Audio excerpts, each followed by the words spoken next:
Okay, good evening.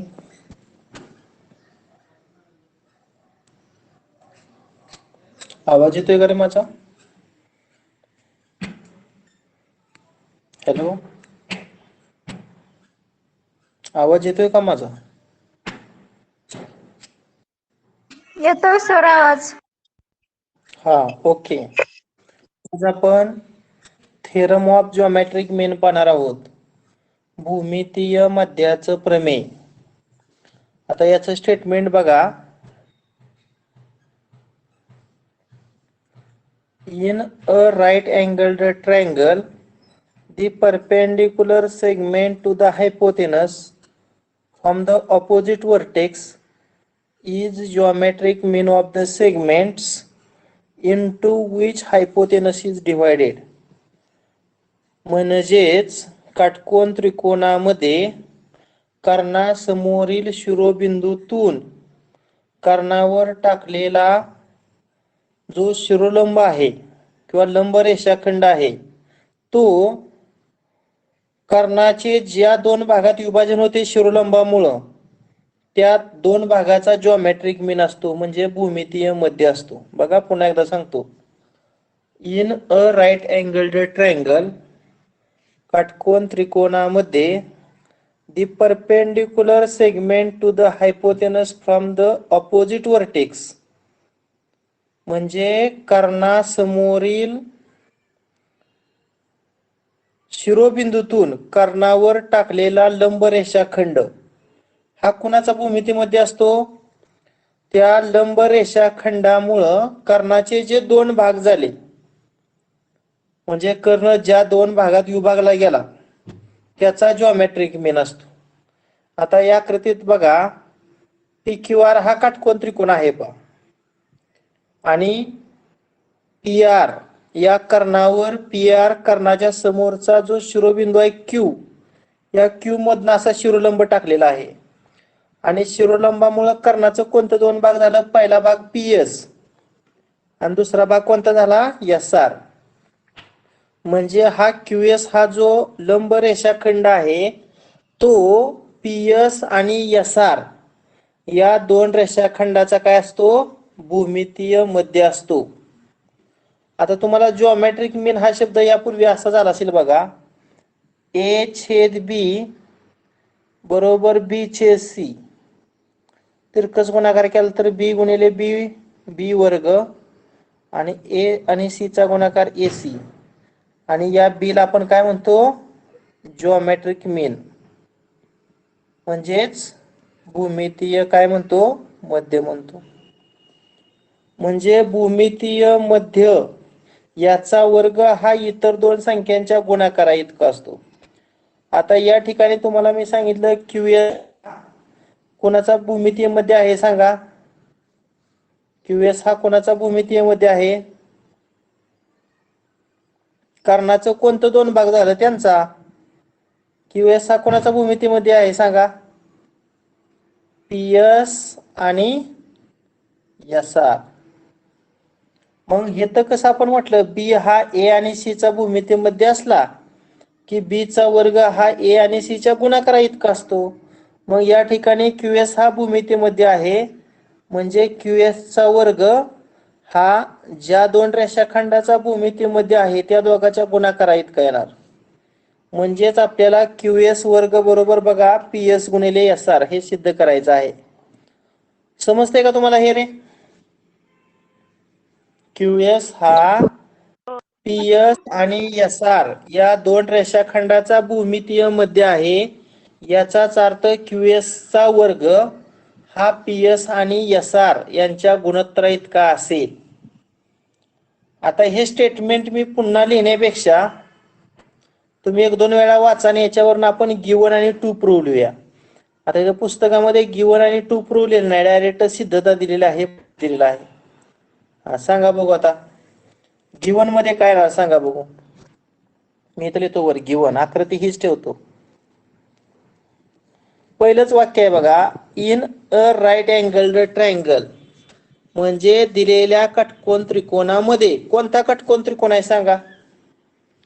P Q R is right angled triangle. Triangle. आणि मग याचा कोणता कोण काटकोन आहे रे? पी क्यू आर चा कोणता कोण काटकोन?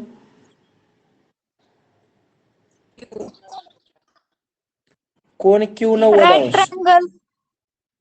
हा, नुसतं 90 अंश लिहिलं तरी चालतंय. एक कोण काटकोन म्हणजे तो काटकोन त्रिकोण, राईट अँगल ट्रायंगल झाला.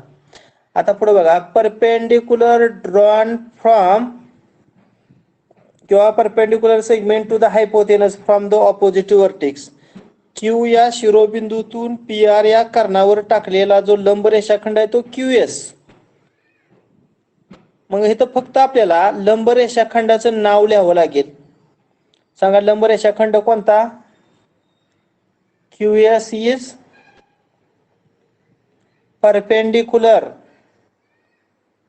सेगमेंट ड्रॉन कोणत्या बिंदूपासून काढलेला आहे? From vertex Q. Q S हा क्यू या शिरोबिंदूतून पी आर या कर्णावर काढलेला लंब रेषाखंड आहे. आणि वाटल्यास तुम्हाला वाटलं तर कर्णाचं नाव लिहा. P R is hypotenuse. रेषाखंड पी आर हा कर्ण आहे. आता टू प्रो काय लिहिता आहे सांगा बघू. टू प्रो मग काय सांगितलं की तुम्हाला, जो भूमितीमध्ये आहे तो क्यू एस त्याचा वर्ग हा कोणत्या दोन रेषाखंडाचा भूमितीमध्ये आहे? तर पी एस आणि एस आर चा. मग या दोघांच्या गुणाकारा इतका, म्हणजे क्यू एस चा वर्ग बरोबर पी एस गुणिले एस आर. समजतंय का? नाहीतर मी वेगळी आकृती तुम्हाला काढून दाखवतो. एकच मिनिट.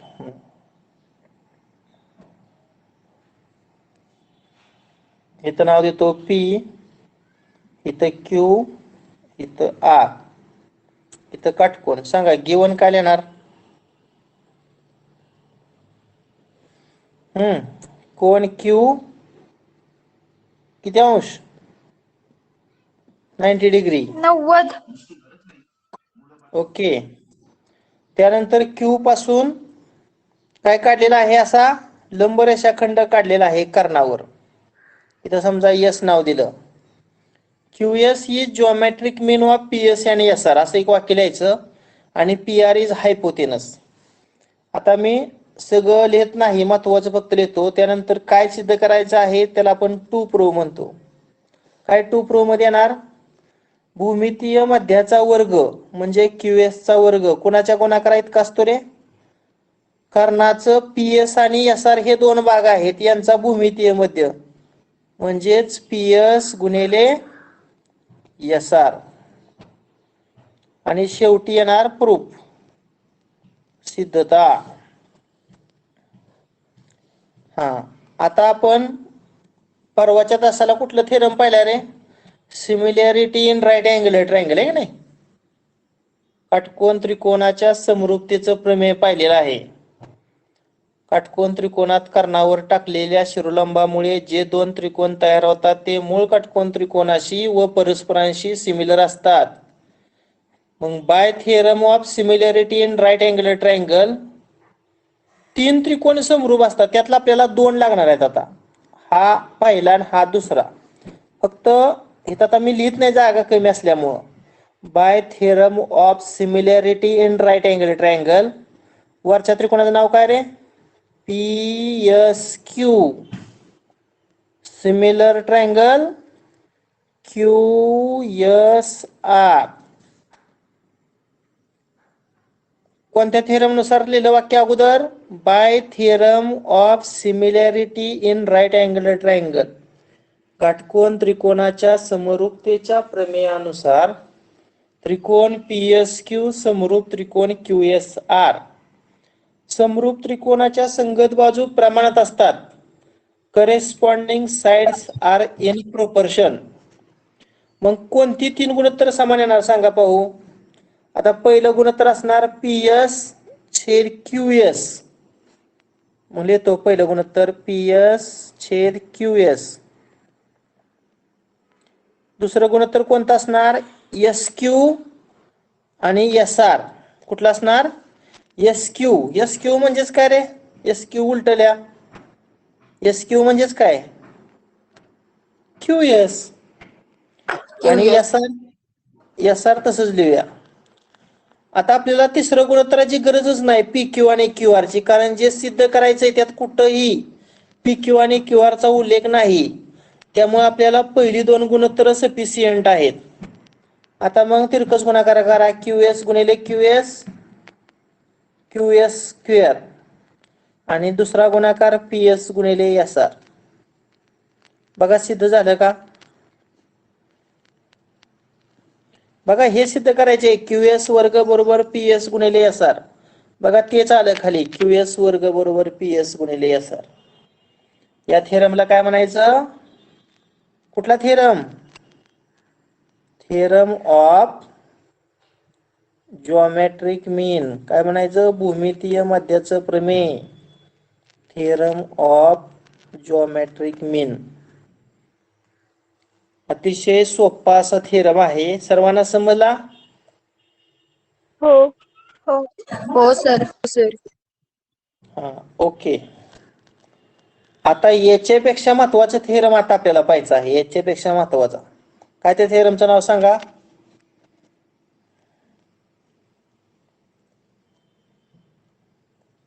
Pythagoras theorem. हा, पायथागोरस थेरम. याच्या अगोदर आपण याचं फक्त स्टेटमेंट पाहिलं, परंतु प्रत्यक्ष आपण थेरम सिद्ध केलेला नाही. कोण सांगते theorem?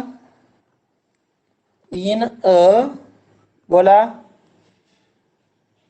Right right angle triangle, the square of hypotenuse is equal to the sum of the squares of remaining two sides. in a right angle triangle the square of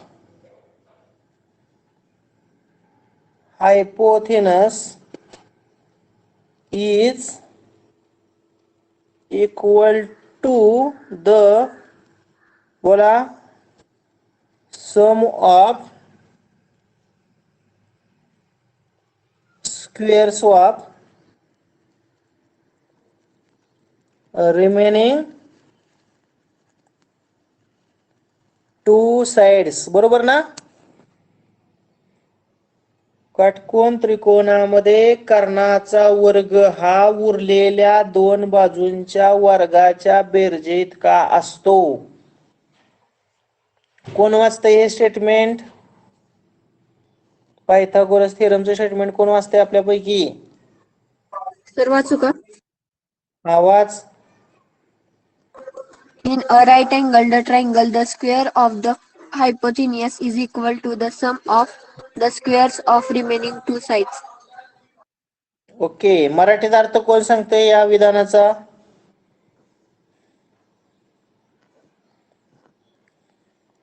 in a right angle triangle म्हणजे काटकोन त्रिकोणामध्ये the square of hypotenuse, कर्णाचा वर्ग हा उरलेल्या दोन बाजूच्या वर्गाच्या बेरजेइतका असतो. काटकोन त्रिकोणामध्ये कर्णाचा वर्ग हा उरलेल्या दोन बाजूंच्या वर्गाच्या बेरजेइतका असतो. किंवा असं म्हणता येईल इफ देनच्या स्वरूपात, जर तुम्हाला कंडिशनल स्टेटमेंट तयार करायचं असेल, if given triangle is right angle triangle then square of hypotenuse is equal to sum of square of remaining two sides. जर दिलेला त्रिकोण काटकोन त्रिकोण असेल तर त्यातील कर्णाचा वर्ग हा उरलेल्या दोन बाजूंच्या वर्गाच्या बेरजेइतका असतो. मग इफ नंतरचा भाग आपण गिवन मध्ये लिहितो आणि टू प्रूव्ह मध्ये दे नंतरचा भाग लिहितो. आता पहिल्यांदा मी काय करतोय बघा, एक काटकोन त्रिकोण काढतोय. या काटकोन त्रिकोणाला मी एबीसी नाव देतो. बघा सगळ्यांनी समजून घ्या, महत्वाचा थेरम आहे. सांगा मग गिवन मध्ये काय येणार? काटकोन त्रिकोण आहे एवढा फक्त गिवन मध्ये भाग द्यायचा. म्हणजे कोणता कोण काटकोन आहे त्यामुळे काटकोन त्रिकोण बनतोय.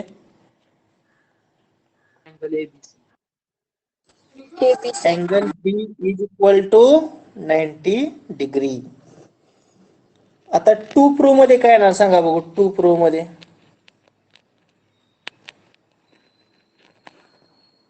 कर्णाचा वर्ग, कर्ण कोणता आहे?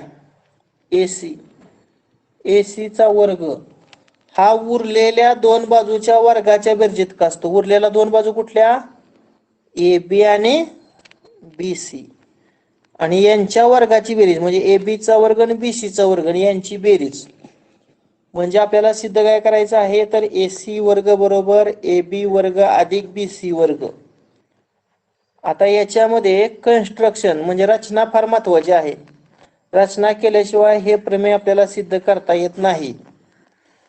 बी हा जो शिरोबिंदू आहे का नाही त्यातून कर्णावर असा लंब टाकायचा. तर समजा नाव दिलं डी. काय द्यायचं कन्स्ट्रक्शन मध्ये? ड्रॉ BD परपेंडिक्युलर म्हणजे उलटा T AC. BD हा AC या कर्णावर काय काढला? लंब काढला. आणि मग आता राहिलं काय आपलं प्रूफ, सिद्धता. आता इथं पण तोच थिअरम वापरायचा. कुठला रे? परवा सिद्ध केलेला. बाय थिअरम ऑफ, काय नाव थिअरमचं? Similarity in right angled triangle. काय वाक्य? By theorem of similarity in right angled triangle. इथपर्यंतचा भाग सर्वांना समजलाय का रे? हो. हा. काटकोन त्रिकोणाच्या समरूपतेच्या प्रमेयानुसार. आता काही भाग मी इरेज करतो म्हणजे आपल्याला उरलेली चित्रता लिहिता येईल. माझ्याकडून चुकून रचना पण डिलीट झाली, तेवढी रचना मी करून घेतो. बघा असा आपण लंब टाकला होता आणि नाव काय दिलं रे? डी. हा. आता प्रूफ आपण लिहितोय by theorem of similarity in right angled triangle. कोणतं तीन त्रिकोण समरूप रे? परवाचा थिअरम. मूळच्या काटकोन त्रिकोणाचं नाव काय घेतलं होतं आपण? ABC. त्यानंतर हा त्रिकोणाचं नाव काय? ADB. आणि या खालच्या त्रिकोणाचं नाव काय? बी पासून सुरुवात करायची. BDC. काय नाव? BDC. आणि हे तीन त्रिकोण परस्परांशी समरूप लिहायचं. बरोबर आहे का? काटकोन त्रिकोणात कर्णावर काढलेल्या शिरोलंबामुळे जे दोन त्रिकोण तयार होतात ते मूळ काटकोन त्रिकोणाशी आणि परस्परांशी समरूप असतात. याचाच अर्थ त्रिकोण ABC समरूप त्रिकोण ADB समरूप त्रिकोण BDC. आता मी जोड्या घेतोय बघा, जोड्या. आता पहिली दोन त्रिकोण समरूप घेतो. म्हणजे कोणतं? ABC समरूप त्रिकोण ADB. आता वाक्य माहित आहे, दोन जर त्रिकोण समरूप असतील तर त्यांच्या संगत बाजू प्रमाणात असतात. Corresponding sides are in proportion. आता बघा आपल्याला सिद्ध काय करायचं आहे? AC चा वर्ग बरोबर AB चा वर्ग अधिक BC वर्ग. ते मी इरेज केलेला आहे. त्याच्यामध्ये AB BC आणि AC आहे, लक्षात ठेवा. त्यामुळे आपण संगत बाजूंची गुणोत्तर घेताना AB आणि BC आणि AC आलं पाहिजे. आता पहिली संगत बाजूचं गुणोत्तर कोणतं येणार बघा? AB आणि AD. बरं AD येऊ द्या. म्हणजे पहिलं गुणोत्तर येणार AB छेद AD. आता दुसरं गुणोत्तर BC छेद DB येणार. पण हे गुणोत्तर आपल्याला नको आहे. दुसरं गुणोत्तर नको आहे. आता तिसरं गुणोत्तर सांगा. ह्यातला A आणि ह्यातला C, ह्यातला A आणि ह्यातला B म्हणजे काय होणार? AC छेद AB. आता तिरकस गुणाकार करा. AB गुणिले AB, AB वर्ग आणि AD गुणिले AC हे दुसऱ्या बाजूला आलं. आणि मग ह्याला आपण समीकरण नंबर 1 द्यायचं. हा भाग सर्वांना समजला का अगोदर सांगा? हो. हा. आता पहिला आणि दुसरा त्रिकोण घेतला होता समरूप. आता दुसरा आणि तिसरा घेऊ का पहिला आणि तिसरा घेऊ सांगा बघू. आपल्याला बीसी वर्ग पाहिजे. मग आता दुसऱ्या त्रिकोणात बीसी बाजू दिसतच नाही, त्यामुळं पहिला आणि तिसरा घेऊया. बघा मग त्रिकोण ए बी सी समरूप त्रिकोण तिसरा कुठला? बी डी सी. आता समरूप त्रिकोणाच्या संगत बाजू प्रमाणात आता पहिलं इथं गुणोत्तर घ्यायचं नाही, दुसरं आणि तिसरं घ्यायचं. मग दुसरं गुणोत्तर बीसी आणि डीसी यांचं येणार, म्हणजे बीसी चे डीसी येणार. आणि तिसरं गुणोत्तर इथं एसी आणि इथं बीसी, म्हणजे एसी छेद बीसी येणार.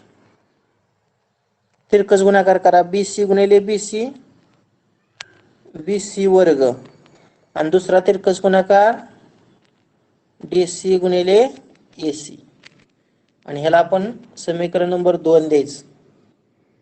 बघा पहिलं समीकरण काय आलं आपलं? ए बी वर्ग बरोबर एडी गुणिले एसी, आणि दुसरं समीकरण काय आलं? बीसी वर्ग बरोबर डीसी गुणिले एसी. आता आपल्याला जे सिद्ध करायचं आहे ते आहे एसी वर्ग बरोबर ए बी वर्ग अधिक बीसी वर्ग. मग ए बी वर्ग हित आहे आणि बीसी वर्ग हित आहे. टू प्रोची उजवी बाजू ए बी वर्ग अधिक बीसी वर्ग, म्हणजे समीकरण 1 आणि समीकरण 2ची आपण काय करूया आता? बेरीज करूया. काय करूया? बेरीज. काय लिहायचं वाक्य इंग्रजीमध्ये सांगा? Adding equations 1 and 2. समीकरण 1 आणि समीकरण 2 यांची काय करून बेरीज. मग करा बेरीज.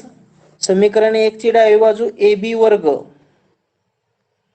समीकरण 2 ची डावी बाजू बीसी वर्ग इज इक्वल टू समीकरण 1 ची उजवी बाजू एडी एसी प्लस समीकरण 2 ची उजवी बाजू डीसी एसी, डीसी गुणिले एसी. आता बघा हिथं एसी आहे आणि हिथं एसी आहे, म्हणजे या दोन मधून एसी आपण कॉमन काढूया. आता ब्रॅकेट मध्ये इथलं एडी उरलं बघा, प्लस इथलं डीसी उरलं पा, आणि मग पा एसी गुणिले एडी अधिक डीसी. आकृतीत बघा हे एडी आणि हे डीसी. मग एडी आणि डीसी ची बेरीज म्हणजेच कुठला रेषाखंड होतोय रे? एसी.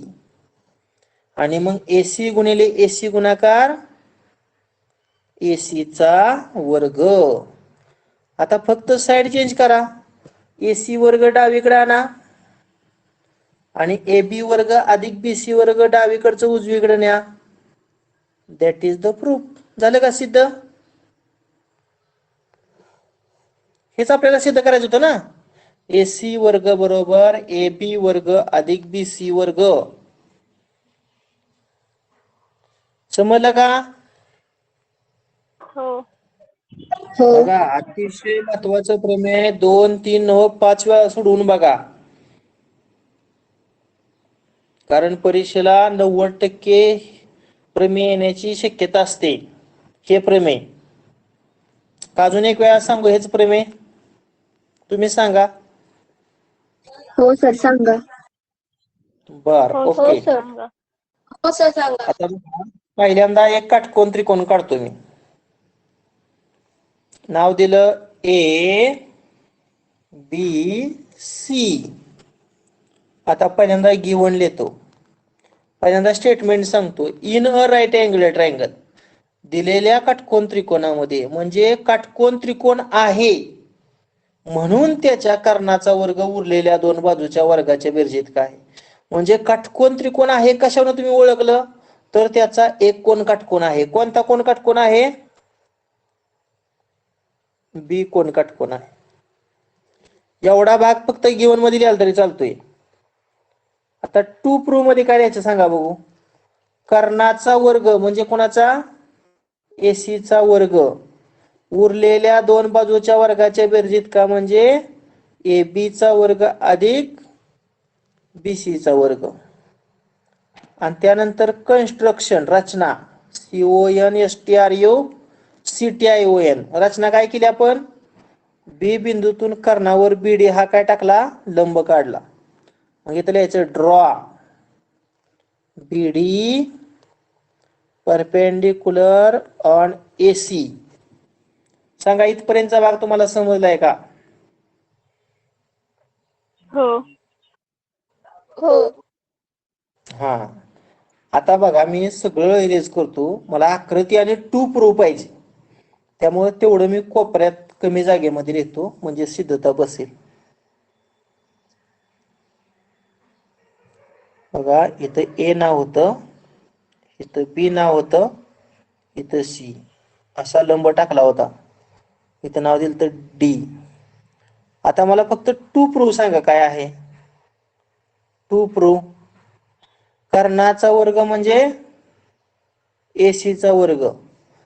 उरलेल्या दोन बाजूच्या वर्गाची बेरीज म्हणजे AB वर्ग अधिक BC वर्ग.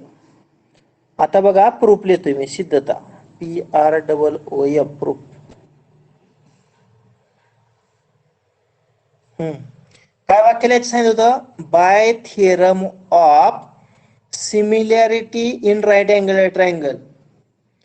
काटकोन त्रिकोणाच्या समरूपतेचं प्रमेय काय रे? काटकोन त्रिकोणात कर्णावर टाकलेल्या शिरोलंबामुळे जे दोन त्रिकोण तयार होतात ते परस्परांशी व मूळ काटकोन त्रिकोणाशी समरूप असतात. तिन्ही लिहिण्यापेक्षा सर्वात मोठा त्रिकोण वरच्याशी समरूप दाखवू, सर्वात मोठा त्रिकोण खालच्याशी समरूप दाखवू. अगोदर ABC आणि ADB समरूप त्रिकोण जोडलेले येतो. म्हणून त्रिकोण ABC समरूप त्रिकोण ADB बरोबर का? ABC हा मोठा काटकोन त्रिकोण, ADB हा वरचा काटकोन त्रिकोण, हे दोन त्रिकोण समरूप. आता इथं संगत बाजूची दोन गुणोत्तर कुठली इक्वल लिहायची? पहिली लिहायचं अगोदर. कुठलं? AB छेद AD हे लिहायचं. AB छेद AD. आणि त्यानंतर दुसरं लिहायचं नाही. तिसरं गुणोत्तर काय येणार? इथं AC आणि इथं AB. AC AB. मग तिरकस गुणाकार करा. AB गुणिले AB AB वर्ग आणि AD गुणिले AC AD गुणिले AC. याला इक्वेशन 1 म्हणायचं. आता दुसरं मूळचा त्रिकोण ABC आणि खालचा त्रिकोण त्याचं नाव काय द्यायचं सांगा? BDC हा समरूप असणार. आता इथं पहिलं गुणोत्तर घ्यायचं नाही, दुसरं आणि तिसरं घ्यायचं. दुसरं BC छेद DC. दुसरं काय? BC छेद DC. आणि तिसरं काय? AC छेद BC. आता इथं पण तिरकस गुणाकार करू. BC गुणिले BC BC वर्ग आणि त्यानंतर DC गुणिले AC DC गुणिले AC. ह्याला इक्वेशन नंबर किती म्हणूया? 2. आता लिहायचं ऍडिंग 1 and 2. पहिल्या आणि दुसऱ्या समीकरणाची बेरीज करायची. अगोदर डाव्या बाजूची बेरीज करू. मग AB वर्ग अधिक BC वर्ग. AB वर्ग प्लस BC वर्ग. आता उजव्या बाजूची बेरीज. उजवी बाजू AD AC अधिक DC AC अधिक DC AC. आता बघा इथं AC आहे, इथं AC आहे. मग AC कॉमन घेऊया. कंसात काय राहते सांगा? इथलं AD प्लस इथलं काय राहिलं मग? DC. मग AC आणि कंसातील बेरीज बघा. AD अधिक DC म्हणजे काय रे? ही AD हे DC. AD आणि DC ची बेरीज म्हणजे कर्ण AC. आणि मग AC गुणिले AC काय झालं? AC चा वर्ग. बघा सिद्ध झालं का नाही? फक्त साइड चेंज केली. AC वर्ग बरोबर AB वर्ग अधिक BC वर्ग. झालं का सिद्ध? हॅलो, हो सर.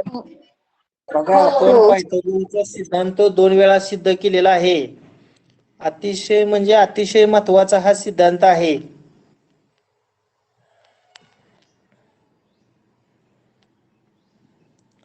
बर, मला सांगा परवाच्या तासाला आपण कोणता थेरम पाहिला होता? By similarity theorem of of right angle similarity in right angle triangle. आणि आज कोणतं 2 थेरम पाहिलं? Pythagoras theorem and Pythagoras theorem आणि जिओमेट्रिक मीन थेरम. ओके, आता कॉन्व्हर्स ऑफ पायथागोरस थेरम बघूया. म्हणजे पायथागोरस सिद्धांताचा व्यत्यास. पायथागोरस सिद्धांताचा व्यत्यास. स्टेटमेंट बघा, in a triangle if square of one side is equal to sum of square of remaining two sides, then triangle is right angle triangle. जर दिलेल्या त्रिकोणामध्ये एका बाजूचा वर्ग हा उरलेल्या 2 बाजूच्या वर्गाच्या बेरजेत का असेल तर दिलेला त्रिकोण हा काटकोन त्रिकोण असतो.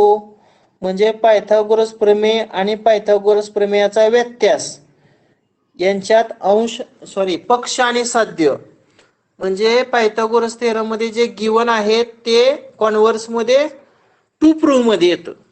आणि पायथागोरसच्या प्रमेयामध्ये जे टू प्रूव्ह नंतर आहे ते कॉन्व्हर्स मध्ये गिवन नंतर येतं. अशी अदला बदल असते टू प्रूव्ह आणि गिवनची.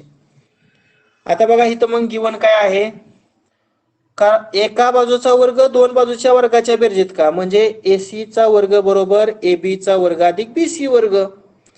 आणि टू प्रूव्ह मध्ये कोन बी 90 अंश. हे आपल्याला काय करायचं आहे, सिद्ध करायचं आहे.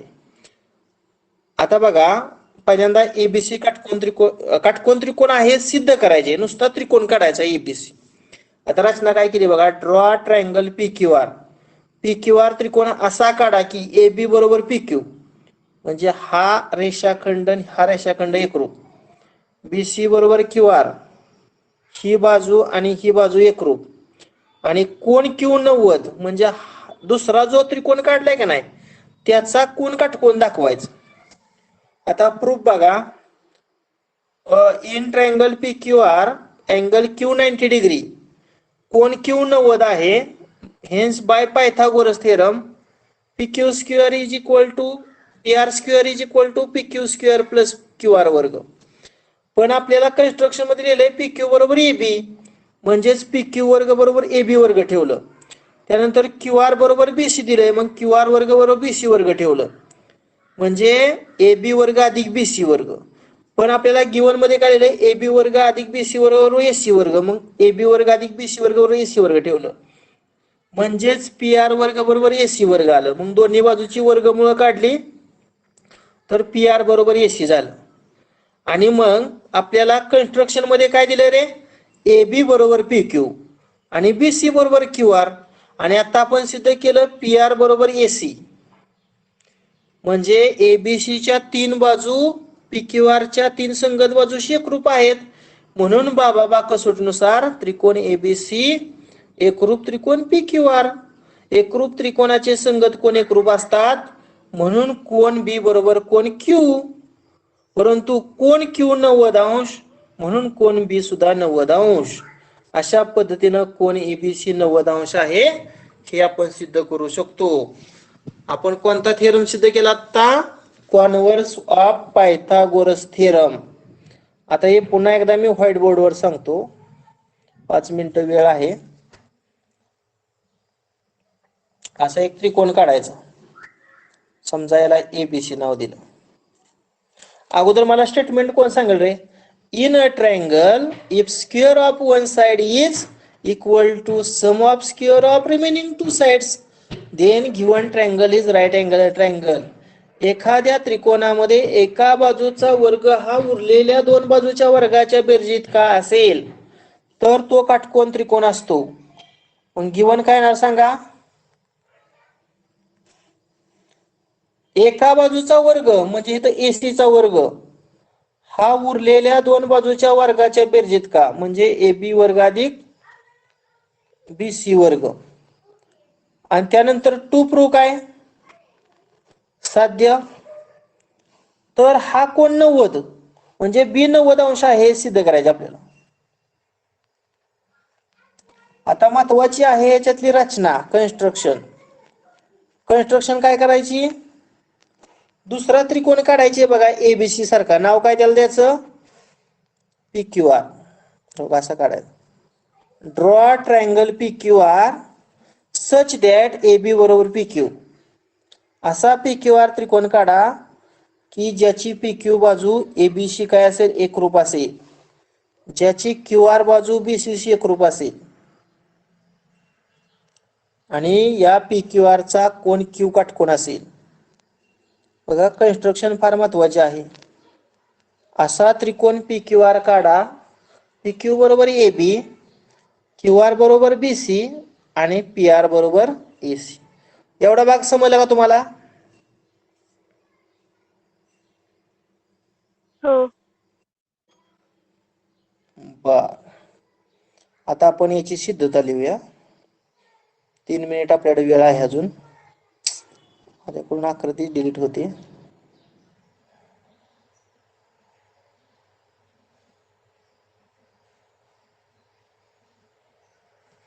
ओके, आकृती माझ्याकडून डिलीट झाली, पुन्हा काढतो. इथं P, इथं Q, इथं R. AB बरोबर PQ, BC बरोबर QR आणि कोण Q 90 अंश. आता प्रूफ बघा. आता त्रिकोण PQR चा कोण Q 90 अंश आहे का नाही रचनेनुसार, म्हणून आपण दुसऱ्या त्रिकोणात पायथागोरस प्रमेय वापरलं. बाय पायथागोरस थिअरम PR वर्ग बरोबर काय येणार आहे PQ वर्ग अधिक QR वर्ग. पण आपण रचना काय केली, PQ बरोबर AB म्हणजेच PQ वर्ग बरोबर AB वर्ग, मग PQ वर्गाच्या जागेवर AB वर्ग ठेवतो. आणि दुसरी रचना काय केली, QR बरोबर BC म्हणजे QR चा वर्ग बरोबर BC चा वर्ग. आणि गिवन मध्ये काय लिहिलंय, तर AC वर्ग बरोबर AB वर्ग अधिक BC वर्ग, मग AB वर्ग अधिक BC वर्ग जागेवर AC वर्ग ठेवतो. मग आता बघा इथं PR वर्ग बरोबर AC वर्ग आलं, दोन्ही बाजूची वर्गमूळ काढली तर PR बरोबर AC येते. आणि AB बरोबर PQ हे दिलेलंच आहे रचनेनुसार, आणि BC बरोबर QR हे सुद्धा दिलेलंच आहे. म्हणजेच पहिल्या त्रिकोणाच्या 3 बाजू दुसऱ्या त्रिकोणाच्या 3 संगत बाजूशी एकरूप आहेत. म्हणून कुठली कसोटी, SSS टेस्ट. कोणतं दोन त्रिकोण समरूप येणार सांगा पाहू. बाबा कसोटीनुसार कोणतं दोन त्रिकोण समरूप येणार, ABC आणि ABC आणि PQR. By SSS test triangle ABC similar triangle PQR, sorry एकरूप म्हणूया. एकरूप त्रिकोणाचे संगत कोण एकरूप असतात, म्हणून कोण B बरोबर कोण Q. बट कन्स्ट्रक्शन मध्ये काय दिलं रे, angle Q is equal to 90 degree, म्हणून कोण Q चा एकरूप कोण B सुद्धा 90 degree. That is the proof. आणि हेच आपल्याला सिद्ध करायचं होतं. बघा आज आपण 3 थिअरम घेतलेले आहेत. हे तिन्ही थिअरम व्यवस्थित लिहून घ्या.